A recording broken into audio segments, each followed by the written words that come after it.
Oops. I had no idea how often I had to verify that this is truly me. It wouldn't let me go live. All the technical kind of things. Um, I haven't really gone live on YouTube much. It used to be Facebook. But anyway, here I am. It's all working, and I see you guys here. Someone already posted some questions. Some people emailed questions to me.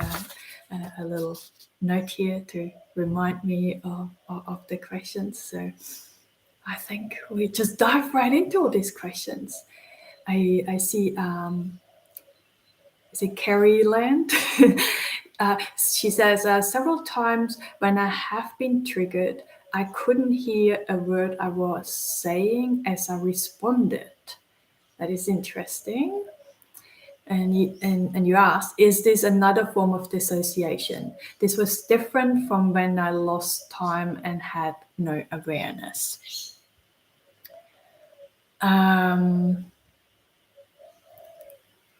I think this, and it's beautiful that you see that this is different, right? When we dissociate, we usually use that sense of time, that awareness. But the loss of hearing, I would definitely go and see a doctor to make sure there's not something else going on, right? Sometimes, like for example, with my Meniere's disease, when I have a Meniere's attack, I have this sudden loss of hearing. It's very, it comes with the Meniere's attack, but the hearing usually comes back afterwards. So there might be other things that can trigger this temporary hearing loss. So I'm not sure whether you're saying like you can only not hear, or you're not aware of your own voice when it comes out, or whether all hearing disappears, of you can't hear what other people are saying to you, and those kind of sounds. And that can be quite scary, right? If you don't know what that is. For me, I know that this is part of my Meniere's attack, and I know, generally speaking, the hearing comes back to some level, right? Afterwards. So I know it's temporary. So I always think when we have such physical symptoms with PTSD, it's always good to check with the doctor, is this just part of my PTSD, right? Is this a temporary symptom that I don't need to worry about? To have the doctors rule out anything that could be more serious that I needed to pay attention to, or that I needed to do something. I think that is really important for our peace of mind, because otherwise it'll just be very anxiety provoking and even further dysregulating our nervous system, right? We're trying to find and trying to feel safe in this body again, and feeling like grounded and stable, right? If that makes sense. So I'm not sure if you're here. So if you could clarify if that is for you a temporary hearing loss, and then it comes back, then maybe I can go back a little bit here. After there's Brugia, good morning, hello. Mabel Yod, hi. Hello guys. So I think this is an opportunity, right? Every time we are triggered, and I had someone else email the question about being triggered, what to do. Well, I'm going to first say, working on triggers is done when we're not triggered, right? To really do that in a space where you feel most grounded or more regulated than not, right? Whether this is with your therapist, whether this is with a friend, or a lot of this stuff I did by myself at home, right? So a therapist is great if you have access to one, or a coach, or whoever you work with. But this is generally 1 hour a week or fortnight or something. It's very temporary, right? And it can really help us, especially at the beginning, to get a feel for things, and have someone help us regulate or co-regulate, right? Well, like Steve Porteous always talks, like we're looking at people when we're looking at someone else's eyes, and those eyes show us some kindness, or just being there, some safety, right? that can help us regulate our nervous system. So when we have that's what essentially was absent in our childhood growing up, right? That's what we do with children. A lot of it is just us looking compassionately at a child to help the child regulate when you don't have that growing up. So it becomes tricky for us to even being able to look at someone else's eyes when you're triggered. Have you ever noticed that? I'm pretty sure you may have, right? That there's almost a fear there trying to look someone else in their eyes, because we expect angry eyes, right? That hostility. Yeah, it contracts. Just thinking about that, right? It makes my body, I can feel the muscles tensing up. And it's almost like a practice that you can kind of do, going about and looking at people, looking for kind eyes.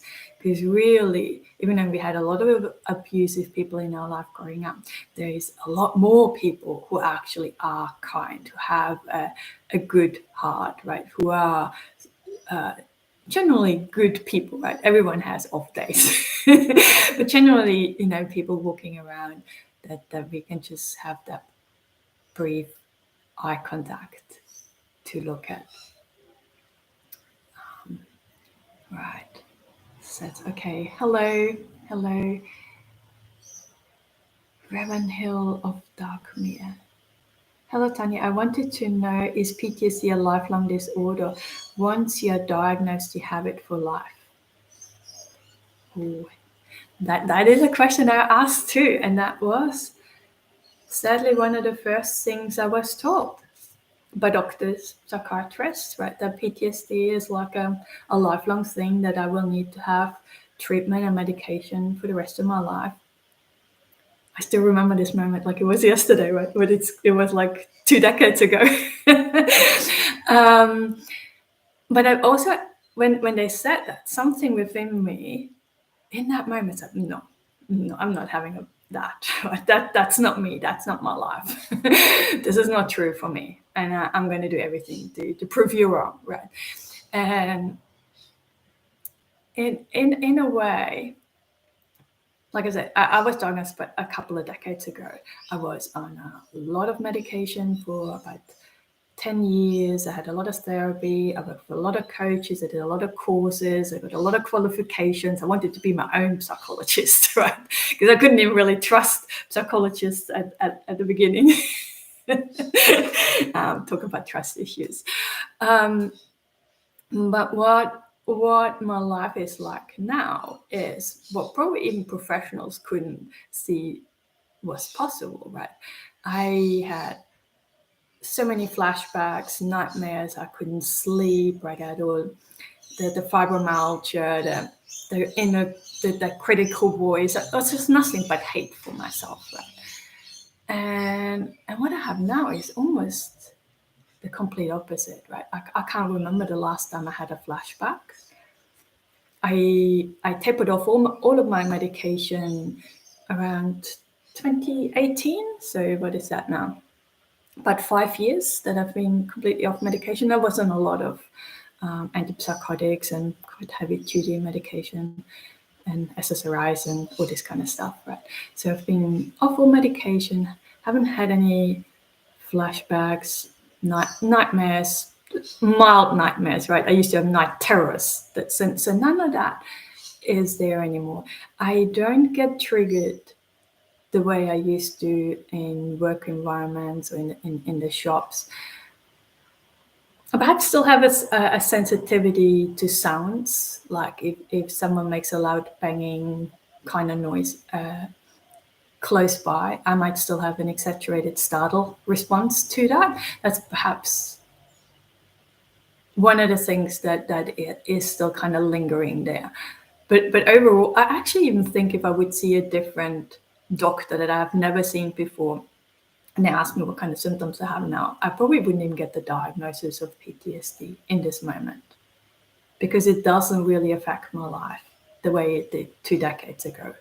2 decades ago, it felt like it's ruining my life, and it did. I lost pretty much everything financially, like I had my own home and things like that, right? So it really felt like This is ruining my life.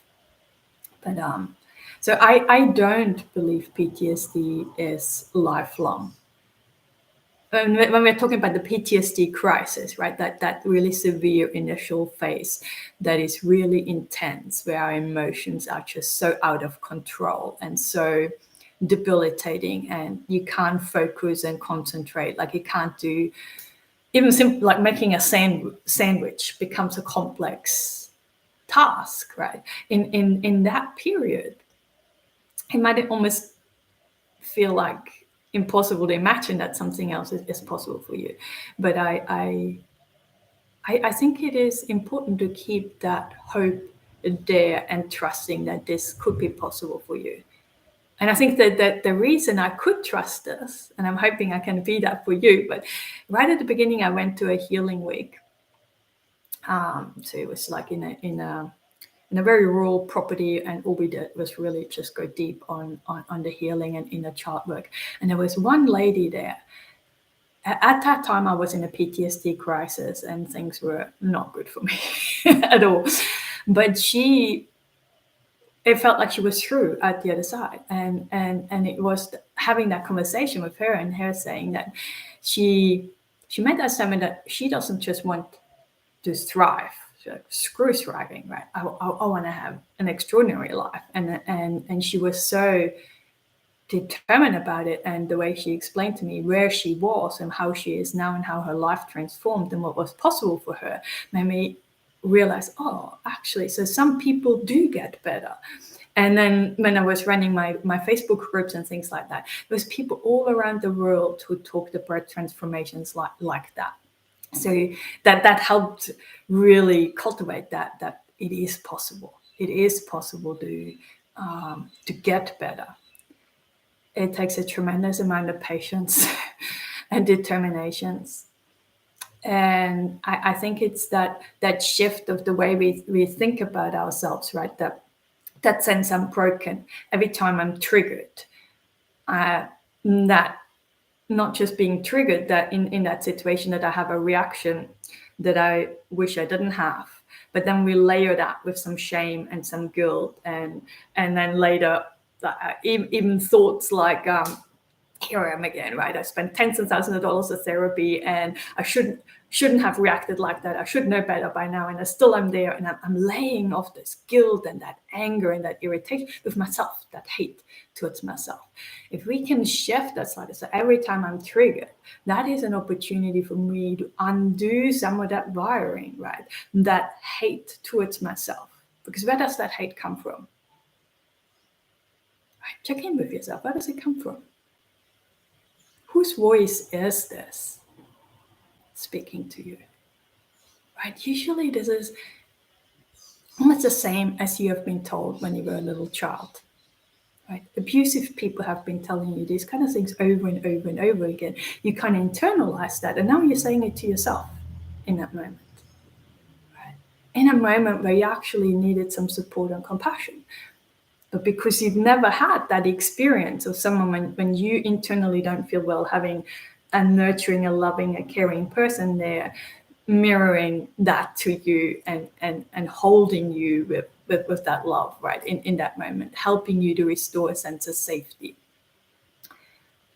And also instilling that you matter. I appreciate you, right? I can see you're going through something difficult, but I'm here for you, right? That was not there. And that is why it's so hard for us now in adults to give that to ourselves. So when we are triggered, that is an opportunity to undo some of the wiring.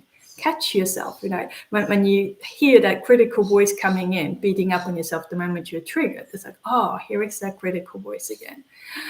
I know where that's coming from, but I want to change. I want to shift out of this. I want to see myself differently. I want to treat myself differently. I want to give myself, or even if you can't do it for yourself, I want to give that younger version of me, that little child, what she should have had or could have had growing up, to heal those wounds, to heal them now. Right? So there are opportunities. sometimes hard, especially when you're more in a crisis, right? When you trigger multiple times in the day, and it becomes so exhausting because people often don't realize when you're triggered, like the chemical reactions that are going on in your body, all this adrenaline and cortisol and things that gets released, and how it supercharges your muscles, and all these physiological things that are created with each time you're triggered, that just wipes you out after a while, and that there's a sense of irritation, and I'm frustrated with this happening again. To even acknowledge that, oh yes, this is difficult for yourself, right? Oh yeah, that's difficult. Can I still hold space for myself? Can I still put some kind of bubble around me that is more loving, more caring, more nurturing, more gentle? Gentle, right? Gentle was a word that was a little bit easier for me at the beginning, because compassion is like, gonna screw that. There's no compassion till I'm fixed, until I'm better, till I feel like I'm a good person, right? And it's funny how twisted we think about all these things, but once you realize where all this twisted thinking comes from, right, and how where that distortion was created by all these abusive narratives. So it wasn't. People often forget, that yes, there's physical abuse and there's sexual abuse, and that's really harmful. But perhaps the biggest scars are the emotional abuse. Did you feel that? Well, for me, that was the truth. That emotional. That I am just this burden. I'm just this disappointment. No one wants me around. Right? That kind of heaviness, I think that affected me a lot more than all the other stuff, right? The other, it's not to say that the other stuff wasn't bad, but that was the heaviness for me. That was the struggle in my adulthood that I projected in every friendship and every relationship, right? Because that's another. I got a questions about the relationships here as well, right? For us to see that where that is coming from, as well. Kaya says, I have cptsd. I'm using ketamine and will also do a stealth and galloping block soon. What do you think of psychedelics and interventions that change the physiology? I have that on my list as well. The psychedelics is such it's a question I get so often. All right. This is my opinion, right? This is what felt right for me. And it might not be right for you, right? All of this, I really want you to not see as the gospel truth. There's no facts in healing complex PTSD. There's no one way. No matter how much they try to tell you, you have to do somatic experiencing, right? Because all the trauma lives in every single cell, or you have to do this, or or all the different kind of things. There's no have to, right? It is about us having that connection with our body again, being able to listen to its inner wisdom, hearing what it says, what it wants, and what it needs. If there is a sense that this is too much, I need some medication to help me with that, then go with it. And fully believe in that. And know that at some point in the future, you're going to reassess that. And if you feel like you still need that medication, then stick with it. Right? But if you feel like, maybe I can taper off a little bit, then trust that too. Right? To not be fixed on things. So just like I said, I was on a lot of medication for about 10 years. I have no experience for myself on ketamine or psychedelics, or what's the other one there? Shamans use it. It starts with Ayahuasca, or I probably completely mispronounced it. Maybe someone can type it in the chat. But I haven't had an experience in those myself. Psychedelics almost scare me a little bit, because I know they can open up so much more in the sense of, like, if I'm just exploring, if I'm practicing staying with an emotion like anxiety is, there's still a preference there for not having it, right? It's not a comfortable experience. But if I just choose to bring a little bit of anxiety and feel and allow that to be in my body, I feel like I'm more in control in this moment, especially if it's in a therapy session that someone guides me through. The moment you add something like psychedelics, it can really open up the floodgates. And it's this can, I've heard very mixed experience from people saying that this was transformative. They have like psychedelic assisted psychotherapy, right? So that there was therapy with that, and other people didn't have that, and they felt very alone and abandoned and an existential crisis. It was like a horrific experience for them. So I think if you're choosing to do this, and if this really is something that feels right to you, and this feels like a good option for whatever reason, really investigate in who is offering that, what kind of knowledge around that do they have, and what kind of support around that they offer, right? I know in a lot of countries this is perhaps still illegal, but I've heard there's a lot of research projects going on, especially in the US. So that could be an option, that you could contact some of the local universities in your area to see if there's any research going on in using psychedelic therapy for people with complex PTSD. And if you're open to participate in that, at least, you know, if it's in a university setting, there might be more support and more structure and more specific for complex PTSD, rather than going and having a random experience. Like I hear from a lot of people, they're just doing it by themselves or with friends, right? So that's the only thing I think that is I highly recommend you to investigate that a little bit, because it can have some really really intense. People can have a really intense experiences, and for some, there's side effects too, right? I heard of one of the trauma conferences, they were talking about how the next day people might experience quite a lot of nausea or headaches and things like that as well. So to be aware of that. Oh yeah, people have typed the name in, and even when I see this name Ayahuasca, I don't know how to pronounce this properly, but it's good. At least they have the writing in there. With that, people have even more like the Kundalini experiences, and it's like people have some really out there stuff. And they talk about how it opens up their third eye, and people even committed suicide after experiences like that. It was just too intense, too quick, too much, and you don't have the a control over this anymore. So that's why I always shied away personally for myself, right? So I don't have that lived experience that I can talk about this, but I've had so many intense emotional experiences without any of this assistance that didn't feel like it was necessary for my healing, right? But if it feels right for you, then and have a support for afterwards, right? If you're going to do this, really have something planned of, what if I feel really emotional after this, what can I put in place that I have a support network afterwards who knows that I've just done that, who know how to support me through this, right? This for afterwards. So hello, good to see you guys. Yeah, this is more a parenting question. How can you reassure someone that they are emotionally safe with you?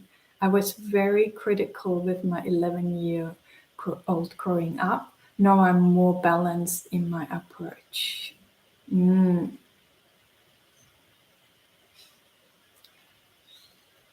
emotionally safe with you.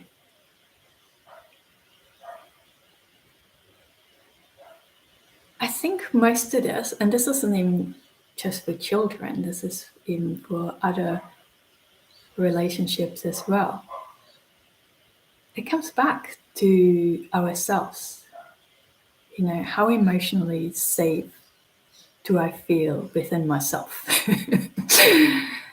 Because in a way, I am projecting that out. And little 11-year-olds, aren't quite that little, but they see our facial expressions. They read that. Right? They can see us dysregulated. They might not have the knowledge at 11 years old to realize what is going on for us inside. Like a therapist, a therapist would perhaps reflect to you, I can see that you're tensing up, or that, or whatever it is, right? That emotional reaction, they might see that.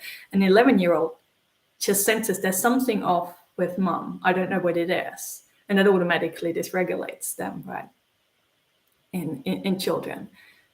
So the more that we can feel into ourselves, okay, how can I feel okay in that situation right now? Whatever it is, right? Would you say, however, the emotional distance is still there? I'm comparing it to the relationship with his dad.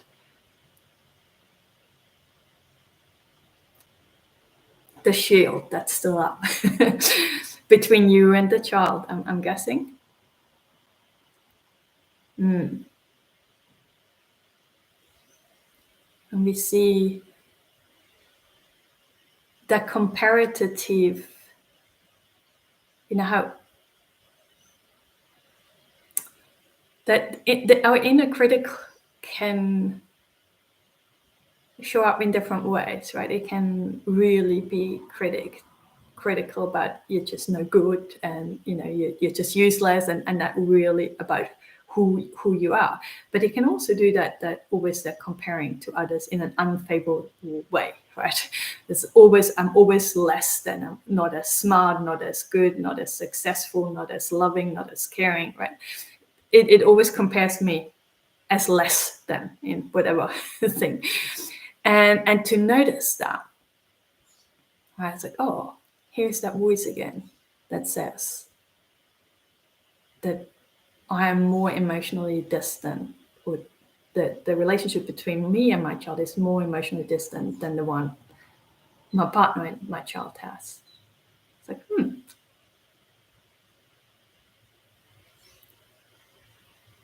is that a story? Is this true? Right. Because underneath that, there's a very caring heart to connect to that caring. There's some pain there, right? There's some pain. There's always perhaps underneath. So I don't know what's underneath there, but to just gently go under, what is there? Is there a fear that I get something wrong? Is there still a fear that I'm not as loved? Right? We were bringing things from our childhood into our adulthood. Like perhaps I always felt that was my perception. If anyone from my family listens into that, but this is how I always felt, like an outsider, that I didn't fit in that sense, right? I wasn't. I kind of forgot where I was going with that. I just how we that whatever dynamics we had in our childhood, we bring that into our adulthood. And with children, we have those fears underneath that they see us in the same light as perhaps siblings did, or our parents saw us, if that makes sense, right? To really to check. And I think mostly I use I have talked about that before, the values based approach in that sense. Not so much that I don't want to compare how I am with how other people are, but I had 3 words that were my value words, and they were my guiding things, right? Like a compass, like being caring or loving, or whatever it is for you, right? Joyous was always one of my words as well. I've had those, and they're giving me direction, and this is who I want to embody. Doesn't matter what other people do; they do whatever it feels is right for them. But I want to do what feels right for me, what I feel like in this moment, right? 10 years from now, maybe I would handle the situation different, obviously, right? We always do. Right. Do keep hold ourselves more lightly and less judgingly, I think, right? To not, that unfair comparison. I hope that makes sense. So I had to have cptsd. Yes. Yeah. Yeah. Yes. And I think for a lot of mums and dads out there, there is this real underlying fear. I hope I don't cause trauma for my children. I hope I don't hurt their feelings the way mine were hurt, right? And to realize that, right? And this almost brings sadness up for me too, right? Because once you have those concerns, right? This really shows you have some deeper insight. You have that vulnerability, that rawness to look deep inside, to go to those wounded places and see this really hurts, right? All this really hurt, and I'm so concerned to not pass this on to someone else. The people who abused us, they've also experienced a lot of hurt, but they couldn't be honest enough or vulnerable enough to look inside and have the same kind of fear, that to not pass that on to you. They were so shut off emotionally that they didn't have that, right? So for you to have that those kind of fears, those kind of questions, those kind of concerns there, in a way, this is almost a positive sign, because you have that level of awareness and willingness to look at that and change that, right? To not just acknowledge that, celebrate that within yourself, because this is what will break that generational trauma, right? Passing it on from one generation to the next generation. Your awareness, your rawness, your willingness to look at this really difficult stuff is what's going to change the next generation. Yeah. Carolyn, thank you so much. The only time it happened is when I feel attacked or triggered. It has happened several times over the period of year. Otherwise, I'm hearing is fine. Oh yeah, that's the hearing loss. Okay, yeah. Yeah, I really would go and check with a doctor. Sometimes I can't remember. I know sometimes when we have certain ear infections, there can be sudden hearing losses, and I could see if you're sick or something that you're more easily triggered into something like that. But just to rule out that there is nothing else there, because those things do concern us, right? For me, when I'm triggered, I had there's an area in the brain called Broca's center. It's a speech center where we can articulate and speak. And when I was triggered, that completely shut down. So even in therapy, when I was trying to speak, there wasn't, the words that came out weren't real words or didn't make sense, or there wasn't full sentences. I literally lost the ability to speak, like even to the level like to say, hey, I am Tanya. It would not have been able, I would not have been able to produce those words in that moment. But again, this is a temporary thing when we're triggered. That just shows how people use triggers on the internet and social media for so many things, right? And not everyone talks about the PTSD triggers, because when your PTSD is triggered and your nervous system is really not firing the way it should fire, then it's very debilitating, right? It is very very debilitating. Carol says, hi there. Having a bad day with CPT, so happy to find your channel. Happy to have you here. Beautiful. Beautiful. Thank you. I have been diagnosed with CPTSD. My psychologist does visualization, taking me back to painful times in childhood. I find it very powerful, but I'm always exhausted afterwards. I assume this is normal. Do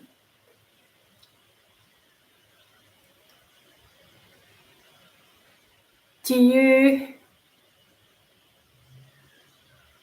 Do you find it helpful? Right. I think it's finding that balance, going back to those old stories can be empowering.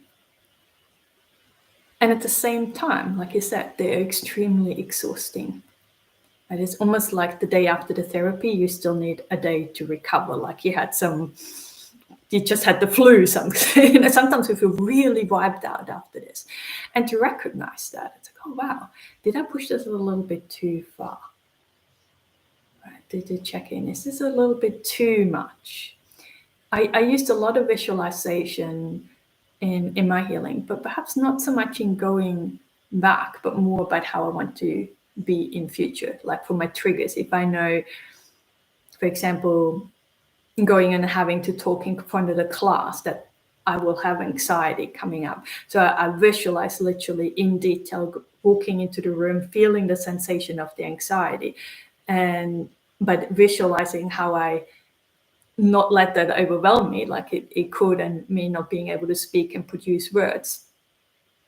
But me noticing that and still managing to stay grounded on what I am focusing to stay grounded. So I use visualization more for that in that regard. But going back into childhood, that is, I think if it's too exhausted, then I would check in if it's too much. So I haven't gone back much to my traumas. Like this is almost going back. Someone asked at the beginning if healing from PTSD is possible or if it's a lifelong kind of thing. When I was diagnosed, not much was out there. Not much information was available on complex PTSD. In 2016, I didn't have many flashbacks back then. My life was actually already quite good, and I felt like I wanted to give back. So I started the YouTube channel to share with you guys what I did on my healing,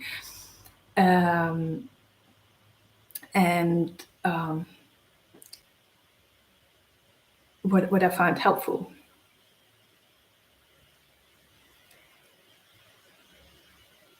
And I think in 2016, when I had my YouTube channel, if you Google complex PTSD, I was up on the first page.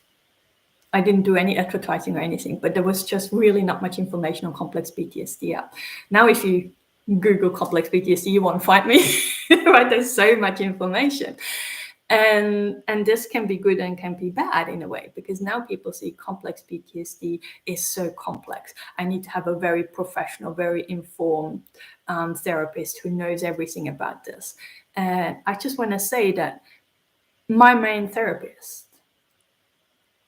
he was learning about PTSD with me. He actually wanted to refer me to someone else, but that person who was specialized in PTSD was about to retire in a few years. So he didn't take on any new clients. So he had to learn it with me. So I didn't really have anyone that specialized. I didn't have anyone who was an expert in somatic experiencing or internal family systems or any other part kind of therapy. None of that. I didn't have anyone specialized in this kind of stuff. And I've never spoke through any of my traumatic experiences from start to beginning. From the start to the end, right? I've never, to this day, I have never spoken about any of my trauma experiences in that way. And I'm at peace with the past. I have no intrusive memories coming up, even though I've never done that. Right? Just keep that in mind, because sometimes it feels like we have to go back and we have to work through this traumatic experiencing and things like that. Some people haven't. Well, I haven't done that kind of work. I haven't had hypnotherapy and things like that. I have gone back to I think it's more in schema therapy. They talk a lot about when you're stuck in a certain memory that keeps coming up in that moment, to go in and give that memory a different ending, right? For me, I said a few times, I just love dragons. I had a dragon, it can be imaginary. It's not real, it's just a memory coming up. But to help that nervous system to realize that right now I'm actually safe. And I had like a dragon scooping and getting me out, right, kind of thing in that, to end that different. in a different way, but I haven't. Yeah, that's kind of like a visualization. I don't know whether this is the type of visualization that you are doing, or whether this is very different. Right. I think good to consider this. I do have a trusting relationship, so I will discuss this next time. Yeah, yes, that's good. I think it's very important to give our therapists feedback, right? If you go home and after a session and you feel really dysregulated and there's a lot more memories coming up than you had before the session, right? And you have nightmares or you're really struggling to sleep, to tell them that, because that is a sign as, oh, perhaps that was not quite right? Maybe we pushed it a little bit too hard or pulled up too much of that. Yeah. So when we're having a therapist with a trusting relation that we have a trusting relationship with, that I think that is everything, right? It doesn't matter whether this person is trauma informed or not. It is the trusting relationship, finding another human being that I can be in the room with and let my guard down a little bit and teach my nervous system that this is safe. This is safe to do that. Nothing happens, right? Even if it's just in that therapy setting with that person, once that nervous system gets more used to, we can then bring it out. Okay, there's this one person in my life that I feel like I can do that as well with, right? It feels safe enough. Then expand it to another person, right? And another person and another person. So that relationship, it's the relationship with the therapist, someone that you resonate with, someone that has almost like similar kind of values with, is a lot more important than having a therapist who knows everything about complex PTSD, right? I've had once a therapist who said in the first session that he's a guru about trauma. And I had that thought, that's a red flag. Who calls themselves a guru? And it went really bear shape. So be catch that, when people feel overconfident about that, right? Because even now, this is so true. The relationship is crucial. Yeah. So which is the guru part, right? Even to this, I mean, I studied PTSD it's almost like I have another PhD in that field, but I studied it for myself. I wanted to know everything to fix myself, right? And a lot of that searching for the right information, it was almost frantic, it was almost obsessive. There was so much drivenness in that, and I didn't realize that it's coming from the wrong energy.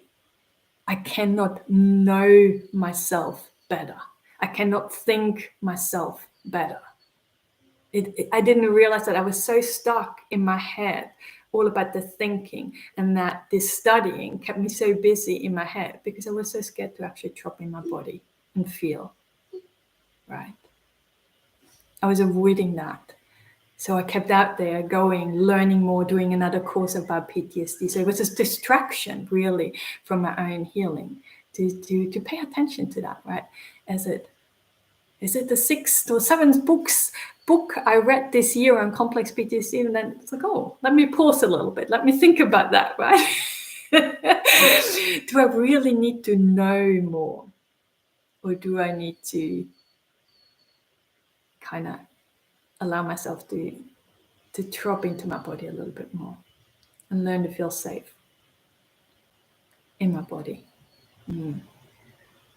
Because that's the hard part. That's the tricky part. That's where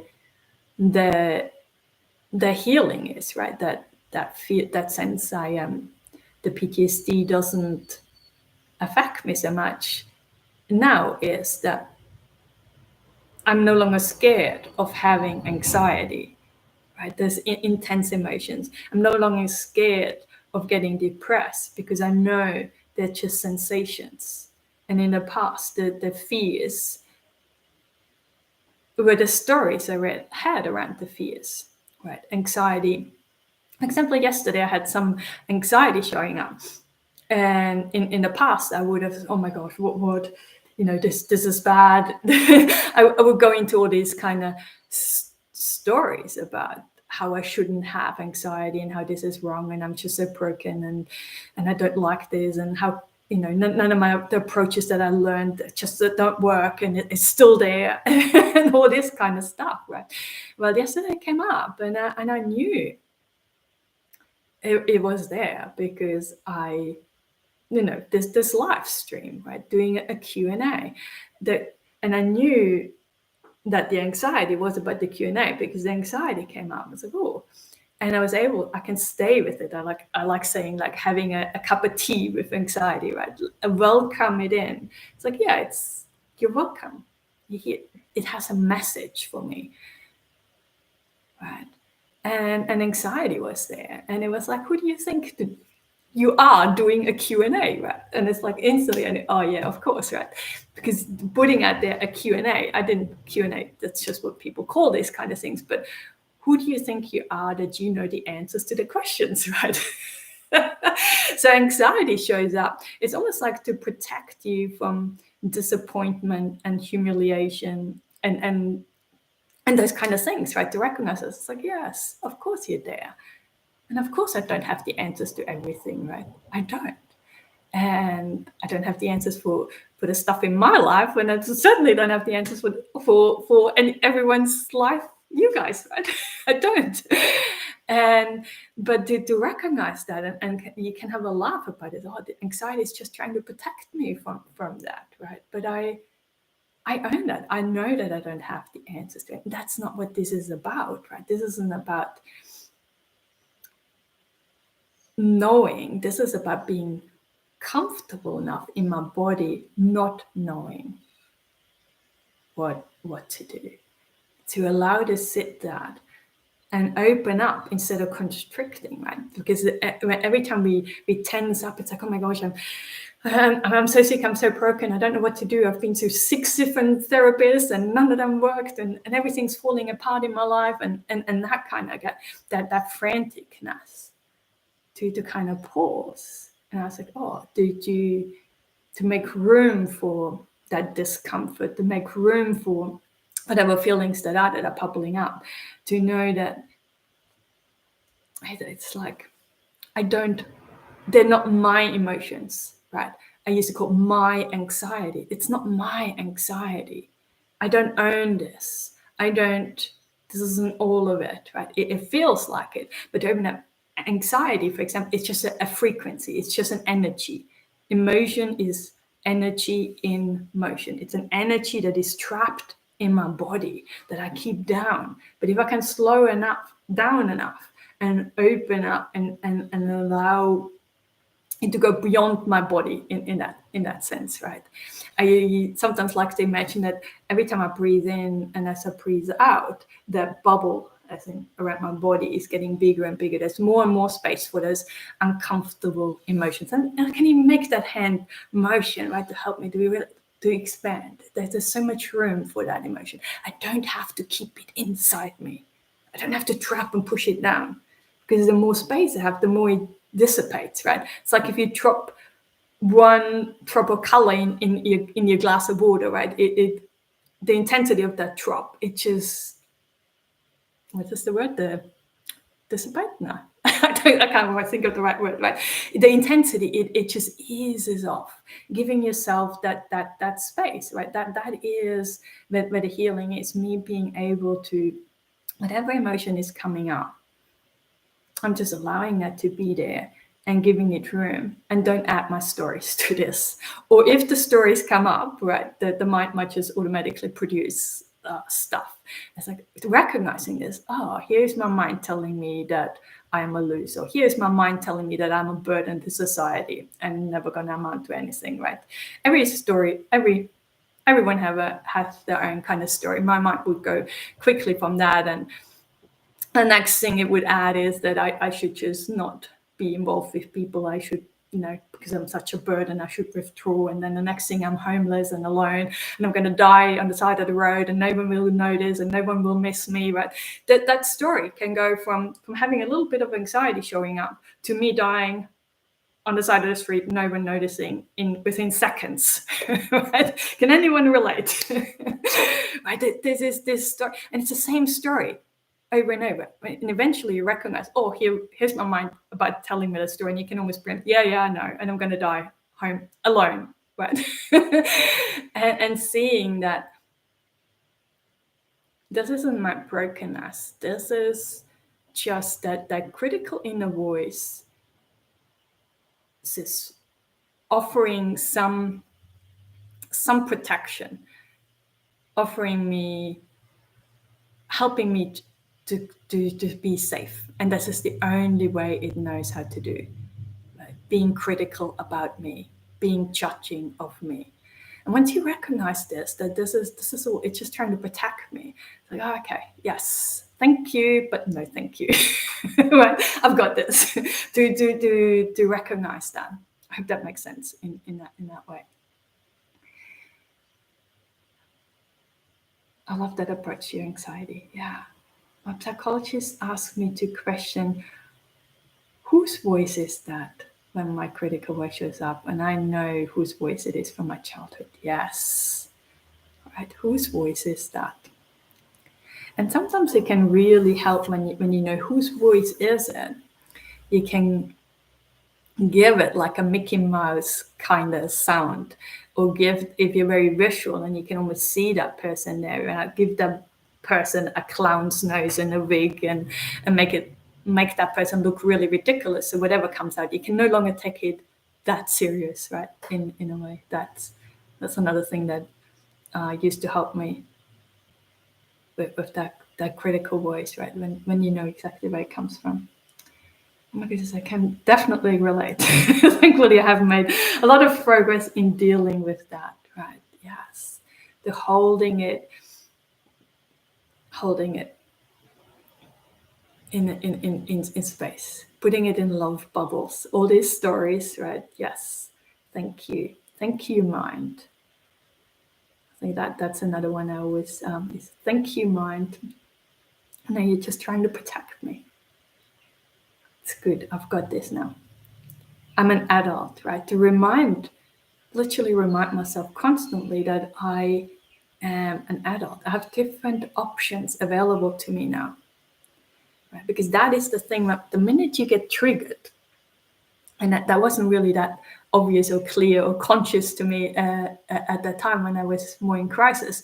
But when I was triggered, this is like a regression. It was almost like I was this 6-year-old girl feeling trapped in that situation, right? Here I am having this disagreement with a coworker, for example, and I feel completely trapped, like a 6-year-old. And to realize, bring yourself back, hey, I'm an adult. I'm having a disagreement here. It's safe, right? To remind myself, I can walk out at any point in that argument, right? If it feels like, hey, we're both too heated, let's take a break, and let's continue that when we're both more grounded again. Right? That I have different options. When I'm 6 years old, I didn't have an option of walking out the door or running away or getting out. Of course, I felt trapped then. So when that trapped sense shows up now, when I'm triggered, I can remind myself, yes, I know where this is coming from, validating that, acknowledging that, yes, that was true. It was true, right? This feeling was real. But right now, I'm an adult. I have different options available to me. I can so quickly regress and not notice, right? Sometimes we even speak in a more childlike way, like we can really regress. Moments of truth. Is it possible to form a trauma bond with a house where you've been through trauma? I need to move out of the house. I can't afford to manage, but I space out and can't function when I try to sell up. Yes. Yes. That attachment, right? Because this is not just the place of trauma. This is your whole identity. is shaped and formed around there. This is who I am. This is where I grew up. This made me who I am. Right, to check in there. Wow, who would I be without that house? Do you stop existing?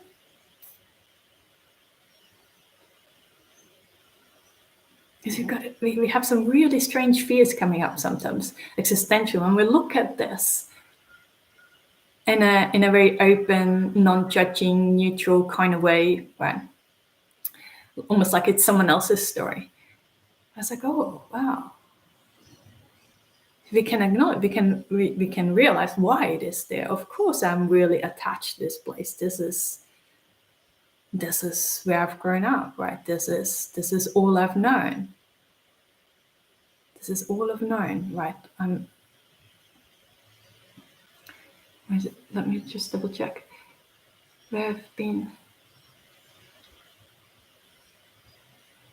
Well, you can't afford to manage, but you can't sell it. Right? And that is that pattern.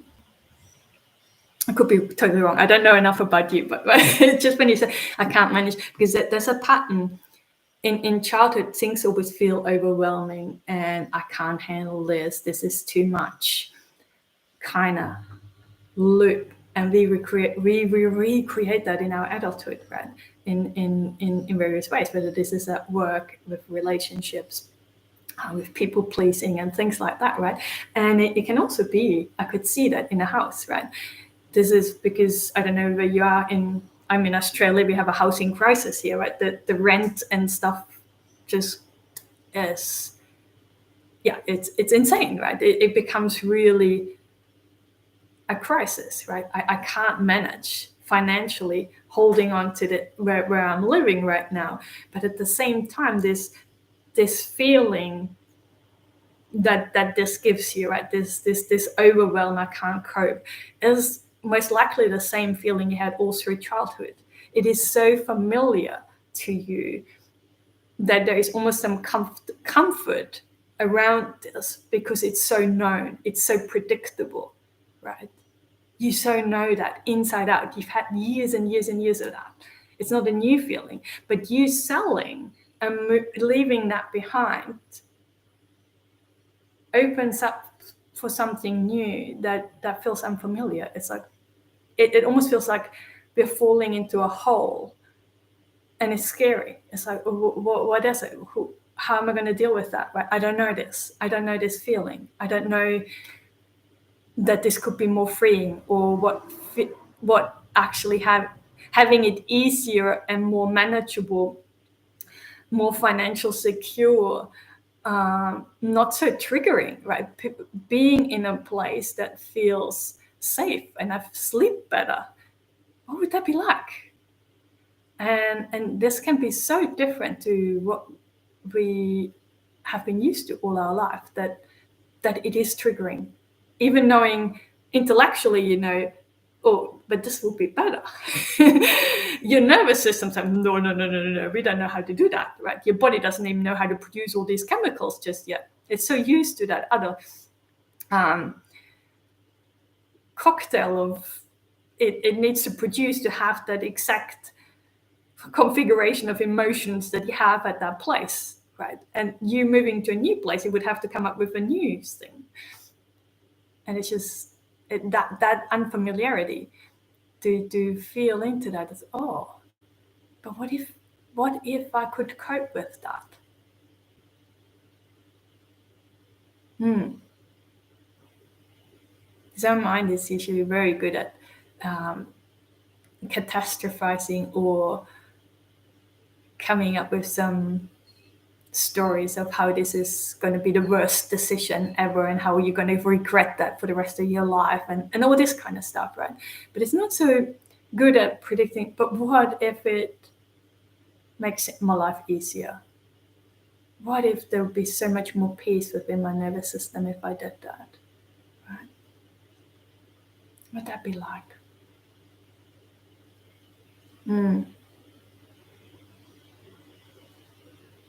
Not sure if I answered that question, but that is usually something that needs a little bit of deeper exploration. Be very vulnerable, honest with yourself. What keeps you trapped there? Could you please advise how to safely move out on a budget and cut ties with abusive mother? On a budget, yes.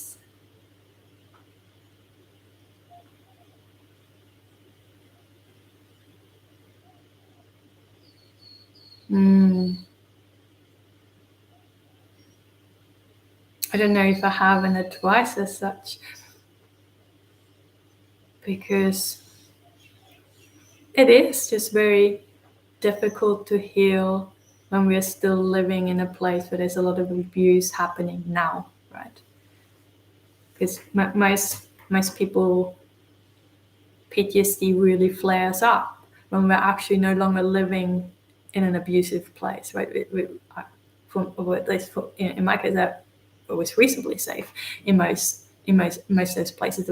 There wasn't nothing bad happening immediately. But when you're still living with your abusive mom, you constantly, those triggers and those wounds are getting ruptured and open up every day. So that is very difficult. That is very difficult to heal in that. So I'm not sure whether we need to cut ties, right? And perhaps just focus on how could I find a place where I feel safe enough, that is financially doable as well, right? And I remember at that time I used to still live in share accommodation, right? Because that was the only way that was financially doable. And share accommodations come with their own drama. And well, there can all be opportunities for healing, right? We can define them as drama and in a negative way, but we can also see how this could help us in a beautiful way to grow. But to trust that instinct, like if you're looking for another place and you have that gut feeling there's something not right in that place or about the people, trust that gut feeling. Because I remember having one flatmate and I knew, I just knew something's not quite right. But then my cat was all over him and I thought, but my cat likes him. So maybe I'm just projecting my trauma into that person and really this person is a beautiful being, right? And it's just me thinking and doing that, right? Well, I was right? It was only a month later that I had to call the police to help get that guy out. So I didn't trust that gut feeling. To really trust that.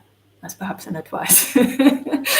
But yes, to ask around in your community. So I don't know how old you are, but in different areas they have for different reasons. There is organizations that provide support in helping people find accommodation, even though it might just be temporary, to just get a head start and things like that. So there's things around, right? To Google or look up your local council.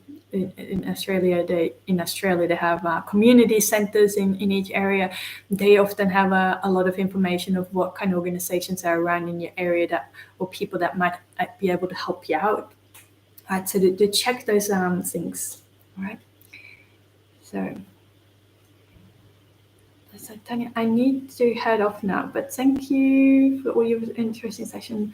Much appreciated. Take care of yourself and looking forward to next time. Thank you. And I realized, yes, I probably have to head off too because I have another call. What we got? How do you heal extremely low self-esteem in terms of your self-image after extreme personal trauma? Beautiful. It's going to be the last question. The self-esteem. Actually, for the book club, we read a book called, I think it was The 7 Pillars of Self-Esteem. And I cannot remember the author now. But it's a, you can Google that, it will come up. It was a really helpful book, the way he talked about it and the exercises he had in the book that you can actually just do by yourself, right, as well, to address that and to really feeling like, for me it was like the image I had of myself, who I thought I was as an adult, right, was actually the identity that was forced onto me by abusive people, right? It was the toxic people in your life who kept repeatedly telling you how you, whatever it was for you, right, that you're useless and whatever. It doesn't, we know what they said, right? That image, it was forced onto you when you were little. You had no other way. There was no other option for you but to take that on board and really believe them. There must be something intrinsically wrong with me. I must be flawed in some way for them to treat me that way. That was the safest conclusion to come to in childhood, to make sense of that situation, right? Remember, you were a little child, you're praying, especially your prefrontal cortex wasn't fully developed. The prefrontal cortex, where we do all our analytical and rational kind of thinking, doesn't actually stop developing till the late 20s, some even early 30s, right? So we really need to remind ourselves that the way I think about my trauma now with my adult brain was not possible for me in childhood, right? So really realize that this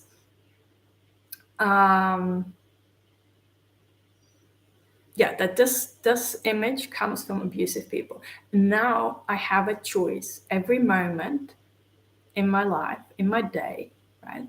Every second I have that choice again. I can live into that image that they created for me, or I can create my own and live into my own.